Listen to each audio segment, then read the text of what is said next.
Hello friends, welcome to our channel. So చాలా మంది నేను లాస్ట్ టైం ముక్తినాథ్ వీడియో చేసినప్పుడు చాలా అప్రిషియేషన్ వచ్చింది. మేడం మేము ఎన్నో వీడియోలు చూసాం, మీ వీడియోస్ చూశాక మాకు క్లారిటీ వచ్చింది అని చెప్పి ఇంకా మరికొన్ని క్వశ్చన్స్ వేయడం జరిగింది. సో ఆ క్వశ్చన్లన్నిటికీ కూడా చెప్పే సమాధానం చెప్పడానికే ఈ వీడియో చేస్తున్నాను. సో ఫస్ట్ ఏంటంటే ముక్తినాథ్ చాలా కష్టం అంటారు, చాలా భయంకరంగా ఉంటుంది రోడ్స్ అంటారు, ప్రాణాలు అరచేతిలో పెట్టుకుని పోవాలంటారు. ఇవన్నీ కరెక్టా కాదా అని అడిగారు. కాకపోతే ఈ చార్ధామ్ కొంచెం హైట్లో ఉంటుంది కాబట్టి వాటికి వెళ్ళాలంటే కష్టం. అప్పుడప్పుడు కొండ చర్యలు విరిగి పడుతూ ఉంటాయి. సో రోడ్ బ్లాక్ అయిపోతుంటుంది. బై మిస్టేక్ మన వెహికల్ పాస్ అవుతున్నప్పుడు కొండ చర్యలు ఏదైనా ఇరిగి పడితే ఆ వెహికల్ కూడా ప్రమాదం జరిగే ఇది ఉందన్నమాట. సో అవన్నీ కంపేర్ చేసుకున్నప్పుడు ఇక్కడైతే నథింగ్ అండి, అస్సలు ఏ భయం. మొత్తానికి ఈ రూట్ లో వెళ్తూ ఉన్నప్పుడు కొన్ని దగ్గరలు మాత్రం కొంచెం హైట్ లో వెళ్లాల్సి ఉంటది, కానీ ఆ రోడ్లంతా మరీ నేరోగా ఏమైతే ఉండవు. చాలా కొద్ది చోట్ల మాత్రమే హైట్ లో ఉంటది అనమాట. కొండ ఎక్కి దిగుతున్నప్పుడు మిగతా అంతా కూడా నార్మల్ గా ఇప్పుడు చూస్తున్నారు కదా ఇలానే ఉంటది. కాకపోతే ఏంటంటే చాలా వరకు ఘాట్ రోడ్ కాబట్టి మనకు వెళ్తూ ఉన్నప్పుడు ఏంటంటే కొంచెం ఇబ్బందికరంగా ఉంటుంది. అంటే కుదుపులు ఎక్కువగా ఉంటాయి. సో పెద్దవాళ్ళు అయితే కొంచెం ఒళ్ళు నొప్పులు వచ్చే ఇది ఉంటుంది అన్నమాట. చాలాసార్లు నేను మన వీడియోస్లో కూడా చెప్పాను ఏంటంటే, మీరు రూట్ అంతా ఒకవేళ భయంగానైతే కనుక మీరు హ్యాపీగా కళ్ళు మూసుకొని పడుకొని శివశివ అనుకుంటా కళ్ళు మూసుకొని శివనామ స్మరణం చేస్తూ వెళ్ళొచ్చు.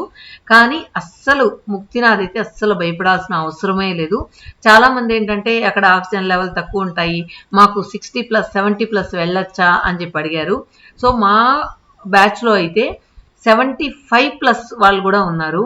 వాళ్ళు కూడా నీట్గా నడిచి వచ్చి ఎక్కారనమాట. వాళ్ళ ఆరోగ్యాలు బాగున్నాయేమో అందువల్ల వెళ్ళారనుకోవచ్చు. వాళ్ళు కూడా అన్ని ప్రాబ్లమ్స్ ఉన్న వాళ్ళే. కాకపోతే మొత్తం కూడా ఏంటంటే అంత భయంకరంగా అయితే ఏం లేదనమాట. ఇంకొకటి ఏంటంటే అక్కడికి వెళ్ళిన తర్వాత 1 కిలోమీటర్ ఉంటుంది అనమాట. మనం దేవుడి దగ్గరికి వెళ్ళడానికి బస్సు 1 కిలోమీటర్ ముందు వరకు వెళ్తుంది. అక్కడ ఆపేస్తారు. అక్కడి నుంచి మనం రోడ్ అయితే మనకు నార్మల్గా ఇప్పుడు కేదార్నాథ్, యమునోత్రి అలా వెళ్ళేటప్పుడు ఏంటంటే హైట్ ఉంటుంది అనమాట. సో మనం హైట్కి వెళ్ళేటప్పుడు ఎక్కడం కూడా కష్టం అవుతుంది. కానీ ముక్తినాథ్లో అలా కానే కాదనమాట. సో చూడండి, ఇలాంటి చోట్ల మాత్రం కొంచెం భయం వేస్తుంది. కానీ రోడ్ చాలా బ్రాడ్గా ఉంది. మనం రోడ్ ఎడ్జ్లో అయితే వెళ్ళట్లేదు. మనకు బస్కి దానికి చాలా గ్యాప్ ఉంటుంది. అందువల్ల భయపడాల్సిన అవసరం లేదనమాట. తర్వాత రోడ్డు ఇంకా మన ముక్తినాథ్ దగ్గరకు వెళ్ళిన తర్వాత కిలోమీటర్ అని చెప్పాను కదా, అక్కడికి వెళ్ళినప్పుడు ఏంటంటే రోడ్ అయితే సాఫీగా ఉంటుంది, నడవచ్చు. కాకపోతే అది మనం ఈ హైట్ వచ్చి మన భూభాగానికి కొంచెం హైట్లో ఉండడం వల్ల, అంటే నాకు ఎగ్జాక్ట్గా తెలియదు కానీ ఒక 20,000 feet అట్లా హైట్లో ఉండడం వల్ల మనకేంటంటే ఆక్సిజన్ లెవెల్స్ కొంచెం తక్కువ ఉంటాయి. అంటే మామూలుగా కూర్చుంటే ఏం కాదు, కానీ మనం నడుస్తాం కదా దానివల్ల కొంచెం తగ్గుతాయి. సో మీరు వెళ్ళేటప్పుడు కర్పూరం కానీ అల్లం చిన్నగా నవలడం కానీ కొద్దిగా హాట్ వాటర్ కానీ తీసుకెళ్ళండి. బ్యాక్ ప్యాక్ తీసుకెళ్ళినట్లయితే మీకు బ్యాక్ ప్యాక్లో మీరు వెనక్కి తగిలించుకొని నడిచేదానికి వీలుగా ఉంటుంది. చాలామంది అక్కడ గుర్రాలు ఉంటాయా, ఏదైనా డోలీలు లాంటివి ఉంటాయా అని చెప్పి అడుగుతూ ఉన్నారు. సో అక్కడైతే నేనైతే డోలీలు అయితే గమనించలేదు. మోస్ట్లీ డోలీల్లో వెళ్ళే అవసరం అక్కడ లేదేమో, అందువల్ల డోలీలు కూడా లేవు. కాకపోతే ఈ గుర్రాలు అయితే ఉన్నాయి. ఈ గుర్రాలు కూడా ఏంటంటే ఆ స్టెప్స్ దగ్గరే ఉన్నాయన్నమాట. స్టార్టింగ్లో మనం 1 కిలోమీటర్ ఏదైతే చెప్పామో ఆ కిలోమీటర్ నుంచి నాకు కనిపించలేదు. ఒకవేళ మీరు నడవలేని వాళ్ళైతే ఆ ముందు నుంచే కూడా మీరు ఆ గుర్రాల్లో వెళ్ళొచ్చు. సో నేనైతే స్టెప్స్ దగ్గర పైకి ఎక్కేదానికైతే 300 రూపీస్ తీసుకున్నారు. కానీ స్టెప్స్ చాలా ఈజీగా ఎక్కచ్చండి. మనం ఆ స్టెప్స్ ఎలా కట్టారంటే నార్మల్గా మనం ఫ్లోర్ మీద నడిస్తే ఎలా నడుస్తామో అలానే ఉన్నాయన్నమాట. సో స్టెప్స్ దగ్గర అస్సలు భయపడాలని అవసరం లేదు. మాకైతే మా అత్తమ్మ అయితే గుర్రంలో వెళ్ళిపోయింది. నేను అన్నాను వేస్ట్గా ఎందుకు గుర్రంలో వెళ్ళిపోయావు, 300 రూపీస్ ఇచ్చిపోవడానికి 300 అనమాట. హ్యాపీగా నడిచి రావచ్చు. మాకు యాడ్లీ ఒక 10-15 minutes పట్టింది అంతేను. ఇంకా కొంచెం పెద్దవాళ్ళు అయితే కనుక ఇంకొక 5 minutes 10 minutes ఎక్కువ పట్టచ్చేమో కానీ హ్యాపీగా వెళ్ళొచ్చు అనమాట. ఇది వెళ్ళేటప్పుడు ఏమేం కష్టాలు ఉన్నాయి అనేదానికి. తర్వాత ఇంకొకటి ఏంటంటే ఏమేం కష్టాలు ఉన్నాయి అనేదానికి ఇంకొకటి ఏంటంటే నార్మల్గా ఏంటంటే మీరు హరిబరిగా వెళ్ళి హరిబరిగా రాకుండా ఎర్లీ మార్నింగ్ వీలైతే కనుక 4 o'clock బయలుదేరండి. సో 4 o'clock బయలుదేరితే మీరు దాదాపు 11 మ్యాక్సిమం 11కి మీరు అక్కడ రీచ్ అయిపోతారు. అప్పుడు ఏంటంటే మీకు చలి కూడా ఉండదు, ఎండ ఉంటుంది, మీరు నడిచేదానికి కూడా ఈజీగా ఉంటుంది. తర్వాత మీరు దేవుడి దర్శనం చేయొచ్చు. ఇంకెవరైనా ఆ ముందు 2 కుండలు ఉంటాయన్నమాట, వాటిలో మునగాలన్నా కూడా కొంచెం చలి తక్కువ ఉంటుంది అనమాట. అందువల్ల ఏంటంటే మీరు వెళ్ళేటప్పుడు ఇలా ప్లాన్ చేసుకోండి అనమాట. 4 o'clock వెళ్తే కనుక అదే రోజు మీరు దేవుని దర్శనం చేసుకొని మళ్ళీ అక్కడ 4కి 3 వరకు టెంపుల్లో ఉన్న ఒక 3-4 కన్నా బయలుదేరేస్తే కనుక మీరు 9-10 కల్లా మళ్ళీ మీరు పోఖ్రా కానీ కాఠ్మండు కానీ చేరుకోవచ్చు అనమాట. తర్వాత ఏంటంటే దీనికి ఎలా వెళ్ళాలి అని చెప్పి అడిగినట్లయితే దీనిలో మెయిన్ హెలికాప్టర్ సర్వీస్ కూడా ఉంది. హెలికాప్టర్ కాదు కానీ చిన్న మినీ ఫ్లైట్స్ అనమాట అవి వచ్చి పోఖ్రా నుంచి ఉన్నాయన్నమాట. సో పోఖ్రా నుంచి ఉంటే అది మీరు ఆన్లైన్లో కూడా రిజిస్ట్రేషన్స్ ఉంటాయి, దాని ద్వారా కూడా చేసుకోవచ్చు. కానీ నాకు తెలిసి అంత అవసరం లేదు అనిపించింది, నార్మల్గా వెహికల్లోనే వెళ్ళొచ్చు. కానీ మా వెహికల్ కుదుపులు కూడా మాకు అవసరం లేదు, మేము హ్యాపీగా వెళ్ళాలి అనుకున్న వాళ్ళైతే మీరు జామ్సన్ వరకు మినీ ఫ్లైట్స్ ఉంటాయి, దానిలో వెళ్ళొచ్చు. అక్కడి నుంచి మీరు మళ్ళీ జీబులు తీసుకొని వెళ్ళాల్సి ఉంటుంది. ఎందుకంటే డైరెక్ట్గా మీకు ఆ టెంపుల్ వరకు ఆ ఫ్లైట్ కానీ బస్ కానీ వెళ్ళదన్నమాట. బస్ అయితే 1 kilometer ముందు వరకు వెళ్తుంది, ఫ్లైట్ అయితే నాకు తెలిసి 3-4 kilometers ముందే ఆగిపోద్ది అనమాట. సో అలా కూడా మీరు వెళ్ళొచ్చు. మేము ఒకరోజు అక్కడ స్టే చేయాలనుకుంటున్నాం ముక్తినాథ్లో అనుకునే వాళ్ళకు కూడా ముక్తినాథ్లోనే రూమ్స్ అవైలబుల్గా ఉంటాయి. లేదు అంటే జామ్సన్ దగ్గర వచ్చి కూడా మీరు నైట్ స్టే చేయొచ్చు.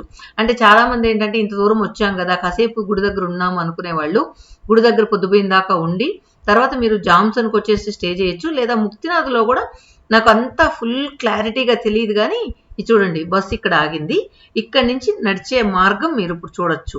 సో ఇది ఇలా హైట్లో ఉంటుంది అనమాట. ఈ ఒక్క దూరం కొంచెం ఎక్కుడుగా ఉంటుంది, ఎక్కుడు కూడా పెద్ద ఎక్కుడుగా ఉండదు అనమాట, స్లాంటింగ్గా చూడండి ఇలా ఉంటుంది అనమాట. ఇది ఎక్కేసిన తర్వాత మనకు రోడ్ అంతా కూడా సాఫీగానే ఉంటుంది, మీరు వెళ్ళొచ్చు. తర్వాత ఇందాక మనం రిటర్న్ అనుకొని ఇక్కడ ఇళ్ళని కనిపిస్తున్నాయి కదా, అక్కడ కూడా స్టే ఉంది. సో మీరు ముక్తినాథ్లో కావాలంటే కూడా నైట్ స్టే చేసి నెక్స్ట్ డే మార్నింగ్ కూడా మీరు బయలుదేరేలాగా కూడా మీరు వెహికల్ మాట్లాడుకోవచ్చు. లేదంటే దాని తర్వాత మినీ ఫ్లైట్స్ అని చెప్పాను కదా, జామ్సన్ అంటాం, ఆ జామ్సన్లో కూడా మీరు స్టే చేయొచ్చు. ఇక్కడ చూడండి నేను స్టెప్స్ చెప్పాను కదా చాలా ఈజీగా వెళ్ళొచ్చు అని. చూడండి స్టెప్స్ చాలా పలుసగా ఉన్నాయి, మనం భూమి మీద నడిస్తే ఎలా ఉంటుందో అలానే అనిపించింది నాకు. హైట్ ఎక్కుతూ ఉంటే మనకు కొంచెం కష్టం తెలుస్తుంది కదా, అలా అయితే ఏం లేదనమాట. సో మీరు ఏం భయపడాల్సిన అవసరం లేదు. సో ఇక్కడ మ్యాక్సిమం 5:30కి క్లోజ్ అయిపోతుంది టెంపుల్, అందువల్ల మీరు 5:30 లోపలే దర్శనం చేసుకొని బయట వచ్చేలాగా చూసుకోండి అనమాట. చూడండి స్టెప్స్ అంతా కూడా ఇన్ని స్టెప్స్ ఉంటాయి, నాకు తెలిసి ఒక 250 to 300 ఉండొచ్చేమో, కానీ చాలా ఈజీగా మనం వెళ్ళొచ్చు. తర్వాత ఎలా వెళ్ళాలి అనే దానికి వచ్చేసినట్లయితే మీరు ముక్తినాథ్ నుంచి కానీ లేదా పోఖ్రా నుంచి కానీ లేదా కాఠ్మండు నుంచి కానీ వెళ్ళొచ్చు అనమాట. కానీ వెళ్ళే ముందు రిజిస్ట్రేషన్ చేసుకోవాలి. సో రిజిస్ట్రేషన్కి ఒకవేళ మాకు ఎవరు అవసరం లేదు మేమే చేసుకుంటామంటే అక్కడ గవర్నమెంట్ రిజిస్టర్ ఆఫీసు ఎక్కడ రిజిస్ట్రేషన్ చేస్తారు అంటే ఎవరైనా మీకు చెప్తారు, ఈవెన్ పోఖ్రాలో కానీ కాఠ్మండులో కానీ. సో మీరేంటంటే మీ ఆధార్ కార్డ్ జిరాక్స్, తర్వాత ఫోటో పాస్పోర్ట్ సైజ్ ఫోటో ఇవ్వాలి. సో ఇచ్చిన తర్వాత మీకు ఒక వెళ్ళడానికి ఎంట్రీకి ఒక రిజిస్ట్రేషన్ చేసిన పేపర్ ఇస్తారనమాట. సో దాన్ని మీ దగ్గర ఉంచుకుంటే చాలు. అది 2 చోట్ల చేస్తారు. లేదు అంటే కనుక మేము ఇవన్నీ రిస్క్ పడలేము, మాకు ఈజీగా అయిపోవాలి అనుకుంటే కనుక మీరు ఎవరైతే వెహికల్ మాట్లాడుకుంటారో ఆ వెహికల్ వాళ్ళతోనే మీరు రిజిస్ట్రేషన్ ఇంక్లూడింగ్ రిజిస్ట్రేషన్ మాట్లాడుకోవచ్చు. సో రిజిస్ట్రేషన్ అయితే ఫ్రీ అనమాట. కాకపోతే మనం ఎవరి ద్వారా వెళ్ళేటప్పుడు వాళ్ళు అక్కడ ఆఫీస్కి వెళ్ళాలి, లైన్లో నిల్చుకోవాలి, ఇవన్నీ ఉంటాయి కాబట్టి వాళ్ళు ఏదో కొద్దిగా అమౌంట్ అడుగుతారు, అలాగా కూడా ఇచ్చి మీరు వెళ్ళొచ్చు. మేమైతే చాలా తక్కువకి వెళ్ళాం, 3200 రూపీస్కి వెళ్ళామన్నమాట. అది కూడా night food and accommodation plus travelling, so ఇవన్నీ కలిసి 3200. కాకపోతే మేము 33 మంది ఉన్నాం కాబట్టి ఒక మినీ బస్ తీసుకొని వెళ్ళాము, అందువల్ల మాకు తగ్గింది. సో ఈ మధ్య ఒక అతను మనకు కాల్ చేసినప్పుడు 8500 అడుగుతున్నారండి, మేము 8 members ఉన్నాము అని చెప్పి అడిగారనమాట. అంటే అయ్యో అంత డబ్బులా అని అనిపించింది. సరే నేను ఒక ట్రావెల్స్ వాళ్ళ నెంబర్ ఇస్తానండి, మీరు కాంటాక్ట్ చేయండి, అంత డబ్బులు అయితే అవసరం లేదు, అంటే మీకు 8,500 ఇంటూ 8 మెంబర్స్ అంటే దాదాపు 68,000 అయ్యిందనమాట. సో అంత అయితే అవసరం లేదు. ఒకవేళ మీరు తక్కువ మంది అయితే అంటే మన వెహికల్స్ ఏది కూడా అక్కడ అలౌ చేయరనమాట. ఎందుకంటే సో మన కార్ అయితే మన కారు కూడా వెళ్ళొచ్చు, కానీ అలౌ చేయరు. ఎందుకంటే వాళ్ళ జీవనోపాధి అదే కాబట్టి సో వాళ్ళ వెహికల్స్ మాత్రమే అలౌ చేస్తారు. అవి కూడా పెద్ద పెద్ద బస్సులు ఉండవు. మ్యాక్సిమం 27 సీటర్ బస్సు మాత్రమే, మ్యాక్సిమం 27 సీటర్ 25 సీటర్ ఉంటుంది. మ్యాక్సిమం అదే ఉంటుంది అనమాట. సో మాకు తెలియలేదు, కానీ పాపం ముందు వెనకాల అంతా కూర్చున్నాం. అందరికీ సీట్లు కూడా ఒక 3-4 మెంబర్స్కి సీట్లు కూడా లేవు, కానీ అడ్జస్ట్ చేసి కూర్చున్నాం అనమాట. అలా వెళ్ళచ్చు. ఇంకొకటి ఏంటంటే మీరు పోఖ్రాలో నేను దీనికి సంబంధించిన వీడియో లింక్స్ అంటే హోల్ నేపాల్ ట్రిప్ అంటే కాఠ్మండు అవ్వచ్చు, జనక్పూర్ అవ్వచ్చు, పోఖ్రా, లుంబిని, మన్కామన, తర్వాత ఇంకొకటి ఏదో ఒకటి చూసామబ్బా, అదేంటి ఇవే అనుకుంటాం, ముక్తినాథ్. సో ఇవన్నీ కూడా మేము ఎలా వెళ్ళాం, ఎక్కడెక్కడ స్టే చేసాం, అవన్నీ కూడా డీటెయిల్డ్గా ఒక వీడియో చేశాను. లేదంటే మీరు సపరేట్గా మేము మన్కామనానే చూడాలి, ఎలా వెళ్ళారు ఏంటనేది చూడాలి, లేదా జనక్పూర్ ఎలా వెళ్ళారో చూడాలి, ముక్తినాథ్ కానీ తర్వాత కాఠ్మండు కానీ సపరేట్గా చూడాలి అనుకునే వాళ్ళకి నేను ఇప్పుడు description and comment box, description కాదు కానీ కమెంట్ బాక్స్లో ఇస్తాను. మీరు ఒక్కొక్క వీడియో ఆ టైటిల్ని మీరు చూసుకొని దాన్ని క్లిక్ చేసి చూడొచ్చు. లేదా అన్నీ ఒకేసారి కలిపి చూడాలన్నా కూడా ఒక కంప్లీట్ 1 అవర్ వీడియో ఒకటి చేస్తున్నాను అనమాట. మ్యాక్సిమం మీ డౌట్స్ అన్నీ కూడా క్లారిఫై చేసేలాగా చేస్తున్నాను అనమాట. అది కూడా మీరు చూడొచ్చు. ఇంకొకటి ఏంటంటే మేము ఒక 5 మెంబర్సే ఉన్నాము, ఎలా వెళ్ళాలి అనుకున్న వాళ్ళైతే సో దర్భంగా కానీ గోరఖ్పూర్ కానీ మీరు మీ దగ్గర నుంచి ఎక్కడైనా సరే మీరు ట్రైన్ బుక్ చేసుకోండి. ఆ ట్రైన్ దగ్గర ఆ ట్రావెల్స్ వాళ్ళ మీరు సపరేట్గా బస్సుల్లో ఎక్కడక్కడ మారి వెళ్తామంటే అది మీ ఇష్టం అన్నమాట. లేదు వెహికల్ తీసుకోవాలంటే నేను వెహికల్ వాళ్ళ నంబర్ కూడా దీనిలో ఇస్తాను. ఆ నెంబర్కి మీరు కాల్ చేయండి. మీరు ఏ వెహికల్ కావాలన్నా కూడా వాళ్ళు అరేంజ్ చేస్తారు. ఎందుకంటే మేము కూడా ఇప్పుడు చార్ధామ్ కూడా వీళ్ళ ద్వారానే వెళ్తున్నాం, నేపాల్ కూడా వీళ్ళ ద్వారానే వెళ్తున్నాం. వీళ్ళు ఓన్లీ వెహికల్ మాత్రం ప్రొవైడ్ చేస్తారు, ఫుడ్ అండ్ అకామిడేషన్ మీదే. సో నేను నా వీడియోస్లో చెప్పున్నాను ఏ ఊర్లో ఎక్కడెక్కడ స్టే చేయాలి, ప్రైజెస్ అన్నీ కూడా రీజనబుల్గా ఉన్నాయని. ఆ హోటల్స్ కూడా ఆ వీడియోలో ఉన్నాయి కాబట్టి మీరు కంప్లీట్గా అదే హోటల్లో కూడా మీరు స్టే చేయొచ్చు. ఇంకా హైఫైగా వెళ్ళాలనుకునే వాళ్ళు ఫ్లైట్స్ ఎక్కడెక్కడైతే వెళ్తావో దాన్ని బట్టి చూసుకొని మీరు వెళ్ళొచ్చు అనమాట. తర్వాత కరెన్సీకి వచ్చేటప్పటికి currency maximum 100 and 200 rupees notes ఎక్కువ తీసుకెళ్ళండి. ఎందుకంటే 500 రూపీస్ నోట్స్ ఇస్తే వాళ్ళు తిరిగి నేపాలీ డబ్బులు మనకి ఇస్తారు. మనం కౌంట్ చేసుకొని మన డబ్బుల్లో కన్వర్ట్ చేసుకొని అవన్నీ కష్టం కాబట్టి మ్యాక్సిమం తక్కువ డబ్బులు మార్చేదానికి ప్రయత్నం చేయండి. సో మనది 100 రూపీస్ అయితే వాళ్ళది 160 రూపీస్ అనమాట లెక్క. సో వాళ్ళు 160 రూపీస్ పర్ ఐటెం ఏదైనా చెప్తే మనం 100 రూపీస్ ఇస్తే సరిపోతుంది. ఇంకా ఈ సింపుల్ లెక్క ఏంటంటే వాళ్ళు ఫర్ ఎగ్జాంపుల్ వాళ్ళక మన డబ్బులు వేసి డివైడెడ్ బై 1.6 వేస్తే వాళ్ళ డబ్బులో కన్వర్ట్ అవుతుంది అనమాట. ఇప్పుడు 100/1.6 వేస్తే 160 వస్తుంది కదా. సో అలా మీరు కౌంట్ చేసుకొని వాళ్ళకి మనీ పే చేయొచ్చు అనమాట. ఫర్ ఎగ్జాంపుల్ 30 రూపీస్ వాళ్ళది టీయో కాఫీయో 30 రూపీస్ అన్నారనుకోండి, డివైడెడ్ బై 1.6 వేసి సో ఎంత వస్తుందో అంత మీరు నేపాలీ మన మనీ పే చేయొచ్చు అనమాట. సో నేపాలీ వాళ్ళు చాలా వరకు ఇండియన్ రూపీస్లోనే చెప్తారు మనకు, కొద్ది దగ్గరలో కాకపోతే అలా. తర్వాత అక్కడక్కడ ఎంట్రీ ఫీజెస్ ఉన్నాయని కొంతమంది అడిగారు. ఎంట్రీ ఫీజెస్ ఎక్కడ పెద్దగా ఏం లేవండి. ఒక దర్బార్ స్క్వేర్ అని కాఠ్మండ్లో ఉంది. సో దానికి మాత్రం 320 రూపీస్ మన డబ్బులు తీసుకున్నారు.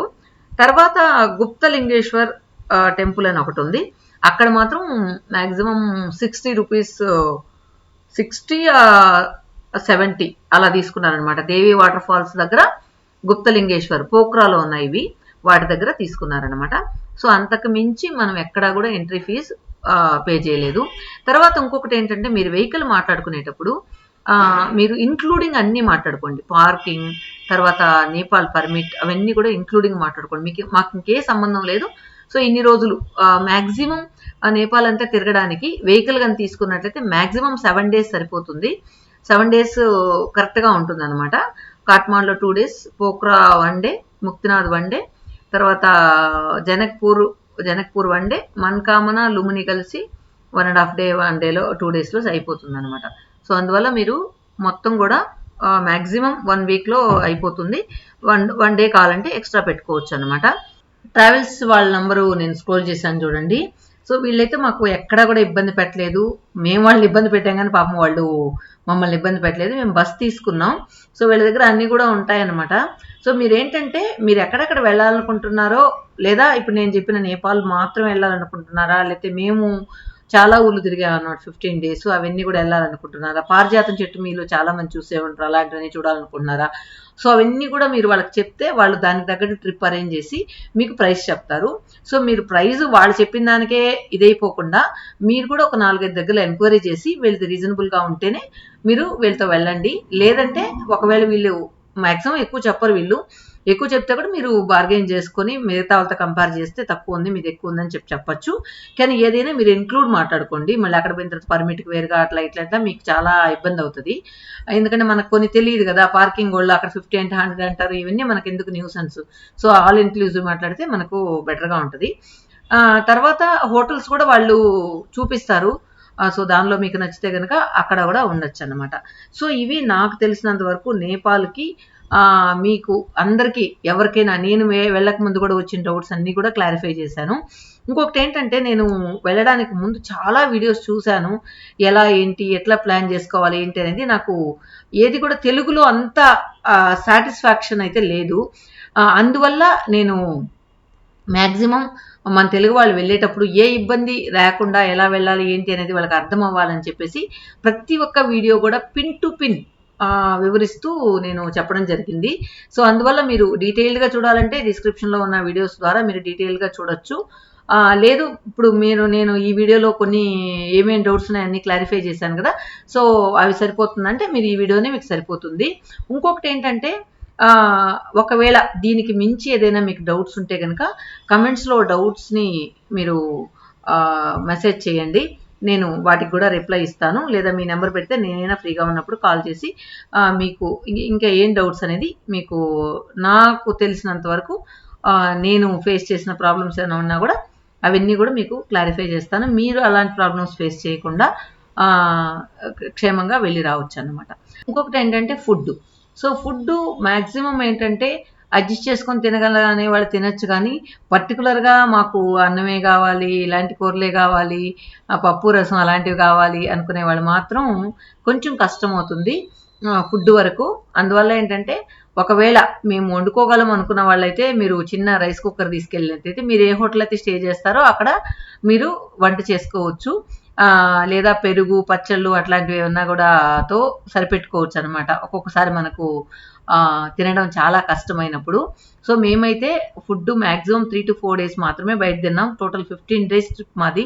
మిగతా అంతా కూడా మేమే వండుకున్నాం. సో మేము మా వంట వండుకొని మా అన్నం మేము తినడం వల్ల మేము ఎక్కడా కూడా డల్ అవ్వలేదు, ఎనర్జెటిక్గా ఉన్నాం. సో ఏంటంటే బయట ఫుడ్ తిన్నప్పుడు ఏంటంటే మనకు సగిచ్చి కొంచెం డల్ అయిపోతూ ఉంటాం. సో అందువల్ల ఇలా అవకాశం ఉంటే కనుక ఇలా వెళ్ళొచ్చు. చాలా మంది ఏదో మనం సరదాగా వెళ్తున్నాం మళ్ళీ అక్కడ పోయి వంట చేసుకోవాలనుకుంటూ ఉంటారు, కానీ ఫుడ్ తినలేనప్పుడు ఏం చేస్తాం చెప్పండి. అందువల్ల అలా పాసిబిలిటీ ఉంటే కనుక అది చేయండి. ఓకే ఫ్రెండ్స్, ఐ హోప్ మీకు అందరికి కూడా అర్థమైంది అనుకుంటాను. నా వీడియో వల్ల ఒక్కరికి ఉపయోగపడినా నేను చాలా హ్యాపీ ఫీల్ అవుతాను. Thank you.